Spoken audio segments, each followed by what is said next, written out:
Olá, tudo bem?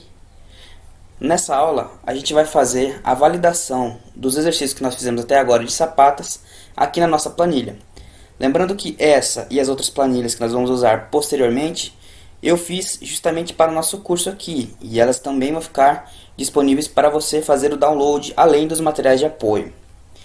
E aí, só voltando à questão do dimensionamento manual das sapatas, você pode me perguntar: ué, professor, mas você não disse que no máximo que a gente poderia utilizar, sugestivamente, seria as dimensões de 1,5 para sapatas lá? Sim, e essa orientação, essa sugestão continua em pé, da minha parte para você.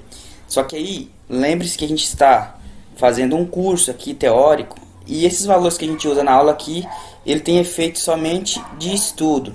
Na situação real, permanecem aquelas orientações que eu dei nas aulas introdutórias teóricas anteriormente. Pois bem, essa aqui é a nossa planilha. Veja que ela contém todas as informações que nós utilizamos no cálculo manual. Nenhuma informação foi omitida, todas estão aqui justamente porque elas são importantes para o nosso processo de cálculo. E como que ela funciona? Primeiramente, ela tem 3 abinhas aqui embaixo. A primeira é sobre o dimensionamento, a segunda é o detalhamento da sapata, e a terceira são as tabelas e fórmulas que a gente utiliza aqui no nosso processo de cálculo. E como que a gente faz para preencher ela? Primeiramente, ela é toda bloqueada, primeiro para efeito de proteção dos cálculos, para que não sejam alterados, por segurança do usuário e de quem for fazer o projeto de dimensionamento das sapatas, e segundo também para proteger os direitos de propriedade intelectual de quem a desenvolveu, no caso eu. Então é comum eu fazer as planilhas, fornecer no curso ou nos cursos, só que bloqueando elas para que não haja nenhum desses tipos de problema. Então, como que a gente faz? Primeiramente, a gente vai se atentar aqui às células que estão em vermelho. São essas células que a gente vai poder preencher com os dados que nós temos em mãos. Aqui nós vemos, primeiramente, inserir os dados de sondagem, inserindo aqui os 15 mais 15, ou seja, 30 centímetros finais do nosso relatório de sondagem, e automaticamente ele vai captar essa soma aqui no NSPT.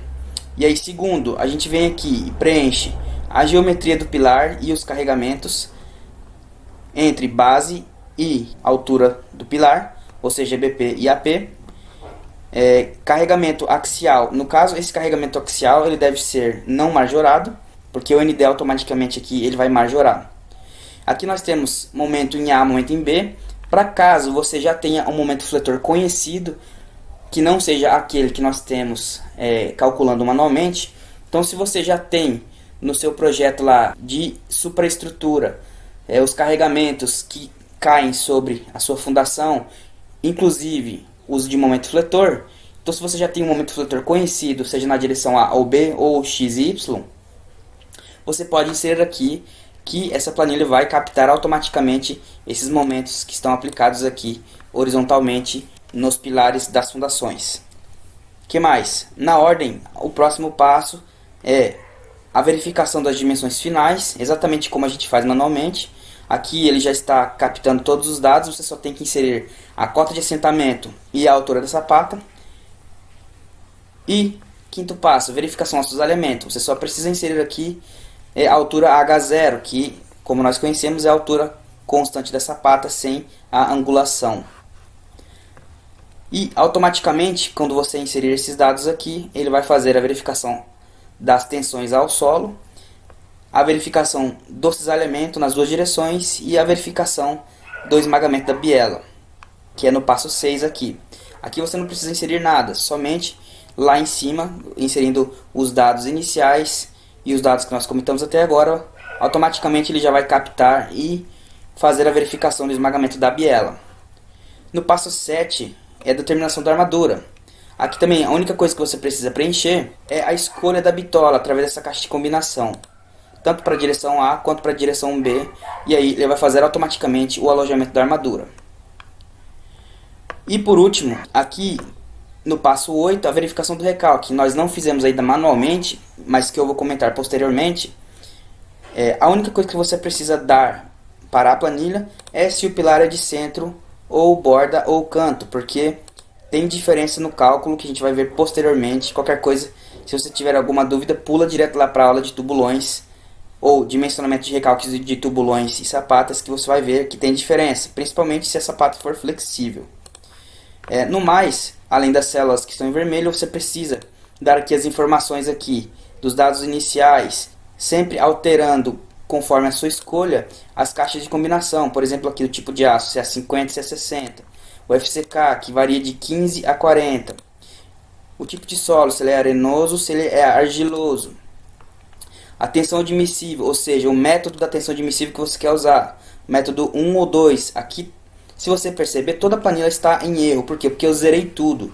Quando a gente zera tudo, ele não reconhece os valores e aparece erro.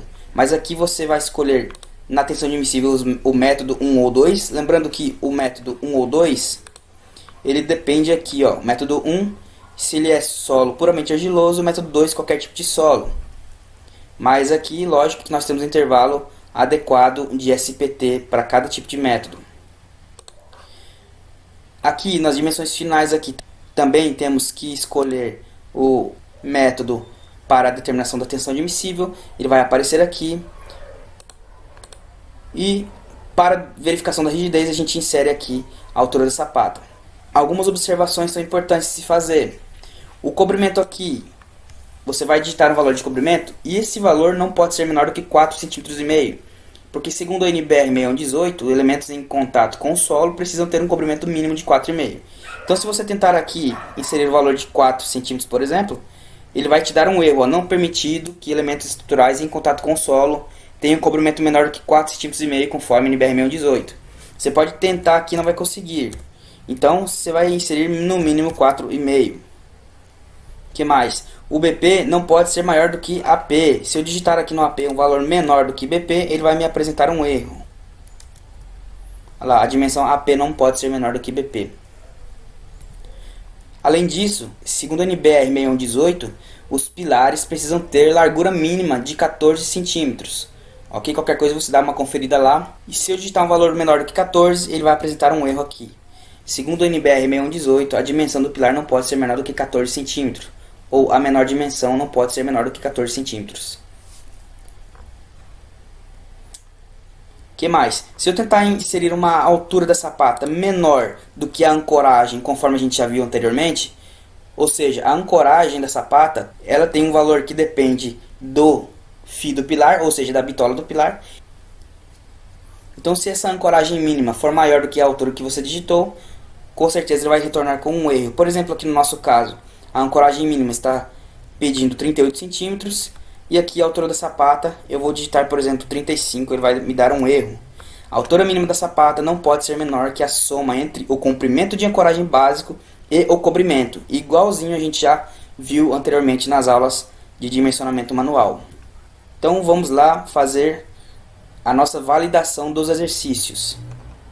Primeiramente, eu não vou aqui fazer a comparação de resultado por resultado, tá?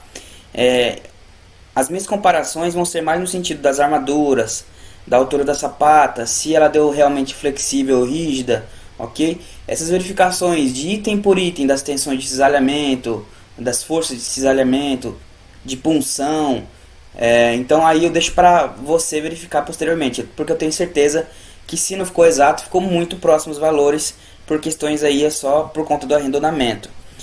Mas a nossa verificação vai ser principalmente em função das armaduras e das dimensões, ok? Então, primeiramente, vamos preencher aqui o nosso SPT. Eu vou pegar minha colinha aqui do SPT. Ficou 3, 3, 4, 5, 3, 3, 4, 5, 4, 4, 6, 6. Estou preenchendo aqui. 6, 6. 68, 88. Então 68, 88. Aqui não vai importar muito, pode colocar qualquer valor aqui, porque como a gente já viu anteriormente, o bulbo de tensões só vai influenciar aqui, nesse caso nosso, até os 6 metros. Mas vamos colocar qualquer coisa aqui, 8, 10. Ok, beleza. Agora é importante que a gente siga aqui o passo a passo. Vamos lá, a gente já preencheu a sondagem, que é o primeiro passo. Agora o segundo passo, geometria e carregamento do pilar. Eu lembro que o nosso pilar tinha seção de 25 por 60. Ok, e o nosso NK, que era a carga característica, era de 800 kN. E a gente não tinha momento em A e momento em B. A gente calculou manualmente depois. Beleza. Terceiro passo. Eu lembro que o FCK era 25 mesmo, MPa. O tipo do aço era CA50 e o cobrimento ele era 5 centímetros. Beleza. E nosso tipo de solo eu lembro que era arenoso. Então a gente precisa agora escolher um método aqui. Qual o método que a gente vai usar? Método de tensão admissível 1 ou método 2? Lembrando que o método 1 é só para solos puramente argilosos. Então a gente vai escolher o método 2, que é para qualquer tipo de solo. Tanto é que se a gente olhar aqui e tentar escolher o método 1, ele vai dar erro porque o solo é arenoso. Beleza. Eu lembro desse valor aqui de 4,59 metros quadrados. Lembro desse 1,98 que até a gente usou para encontrarmos aqui a zona de pacificação. Ótimo até aqui. A cota de assentamento é 1,5 mesmo. Beleza? Mais um adendo. Se você tentar inserir aqui, por exemplo, uma cota de assentamento menor do que 1, ele vai dar erro, tá? Por exemplo, vou colocar 0,8. Por quê? Porque a NBR só permite em casos excepcionais que a gente assente a 1 metro, ou seja, onde o solo é muito rígido e você não consegue passar disso. Por isso que eu ainda permiti na planilha colocar 1, menos do que 1 já não permitiu. Então, lembrando que o recomendado mínimo é 1,5 e 1 metro para casos excepcionais. Então, eu lembro que era 1,5, vamos deixar aqui 1,5. Aqui já calculou automaticamente a altura da zona de pacificação, o NSPT médio. Aqui também a gente escolhe o método 2. E aqui eu lembro dessa tensão admissível aqui de 2,28. E também lembro que ficou bem fixado na minha cabeça aqui, que as nossas dimensões de A e B eram 2,5 e 1,80. Até aqui estamos ótimos, né? Só lembrando, o fio do pilar aqui a gente pode escolher de 10 a 40 milímetros, tá? Antes que eu passe em branco nisso. E eu lembro também que o nosso fio do pilar era 10 milímetros e que resultou em uma ancoragem de 38 centímetros, igualzinho a gente fez na aula. Beleza, começando com a sapata flexível, vamos adotar aqui a altura utilizada em aula.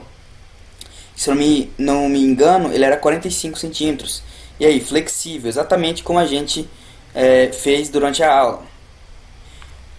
E no primeiro exercício a gente tinha adotado, se eu não me engano, 35 depois 10. Isso. E aí ficou 45 centímetros a soma de H0 e H1. Pois bem, então a nossa verificação das tensões ao solo deu ok, exatamente conforme na aula. Verificação de cisalhamento na direção A deu ok também. E verificação ao cisalhamento na direção B também deu ok. E aqui ele já deu aviso, a sapata resiste aos esforços atuantes de cisalhamento. Ok, até aí beleza. Próximo passo, passo 6. Verificação a punção. Aqui é verificado porque nós estamos numa situação de flexibilidade ou de sapata flexível. O esmagamento da biela deu ok. Eu lembro desse tal RD2 aqui de 5,14. Então aparentemente o valor deu igual. Então não haverá esmagamento. E aqui a verificação de punção. Eu não lembro muito bem dos valores aqui. Também não vou ficar indo e voltando nos slides, ok? Mas eu lembro também que não houve problema de punção. Então aqui não haverá punção na sapata. Nossa sapata está dentro dos limites de resistência à punção. Ok, até aqui estamos ótimos com relação à nossa planilha. Agora vamos para a determinação da armadura. Como nós estamos tratando de sapatas flexíveis, então nós estamos usando o método de sapatas flexíveis para determinação da armadura à flexão. Lembra que nas sapatas rígidas eu uso RST? Então a planilha automaticamente já identificou que nós não temos uma sapata rígida, portanto nós não temos força de tração na armadura, entre aspas, né, causada pela carga axial direta.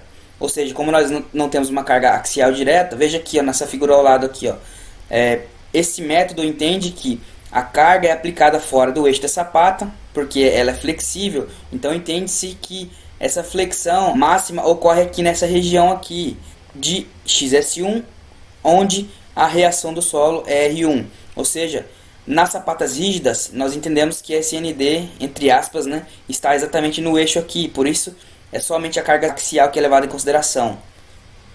Devido a isso, a planilha já automaticamente identificou que nós não temos uma sapata rígida, portanto, ele não calculou RST. Ele já calculou direto o valor de MD e da área de aço. Como aqui nós calculamos a área de aço e deu 12,83, o AS mínimo deu maior. Eu lembro que também no nosso caso lá manualmente, o AS mínimo tinha dado mais do que o AS calculado. Então, automaticamente o adotado aqui, ele encontrou o maior entre os dois casos. Utilizando aqui 10 milímetros, a gente ficou na direção A com FI de 10 a cada 12. Vamos só dar uma consultada aqui rapidinho no slide. Sapatos flexíveis, FI de 10 a cada 12, eu lembro que aqui ó, FI de 10 a cada 12. E vamos ver a direção B. A direção B, utilizando 10 milímetros aqui também, você pode usar até 40. E a partir de 5 até 40 no caso. Ficou FI de 10 a cada 9. Vamos ver aqui para sapatos flexíveis. Ficou na segunda direção B, FI de 10 aqui a cada 9 também. Ok. Se por um acaso, nessa situação de flexibilidade ou de sapata flexível, tivesse dado algum problema com punção ou cisalhamento, duas possibilidades você poderia adotar. Primeira, você poderia aumentar o FCK. E segunda, você poderia aumentar o H0 ou a altura da sapata aqui. Melhor começando pela altura da sapata, depois vindo aumentando o H0. Mas aí, você precisa ver qual das duas opções, aumentando a altura da sapata ou aumentando o FCK, que vai sair mais economicamente viável para você e para o seu cliente. Ótimo, estando tudo ok aqui, vamos fazer a última verificação de recalque. A gente precisa informar ao softwarezinho aqui ou a planilha se é uma sapata de centro ou de canto ou de borda, que automaticamente ele vai identificar aqui o recalque. O recalque aqui dessa sapata, sendo borda ou canto, ficaria 5,64 milímetros e de centro 11,43. Veja que no recalque aqui, a gente vai comentar isso na aula teórica de recalques, ele já considerou o Poisson do solo, o modo de elasticidade do solo, a tensão ao solo e o fator de forma. Veja que isso aqui, coeficiente de Poisson, modo de elasticidade e o fator de forma, foram identificados automaticamente, principalmente em função do tipo de solo que a gente informou, se é arenoso ou argiloso, e do SPT. Então ele vai lá, lembra lá na aula introdutória? Eu tenho o nível de rigidez do solo conforme o número de golpes. Lembra lá que eu tinha um intervalozinho para solos fofos, médios, solos moles, muito moles, ou solos rígidos ou muito rígidos.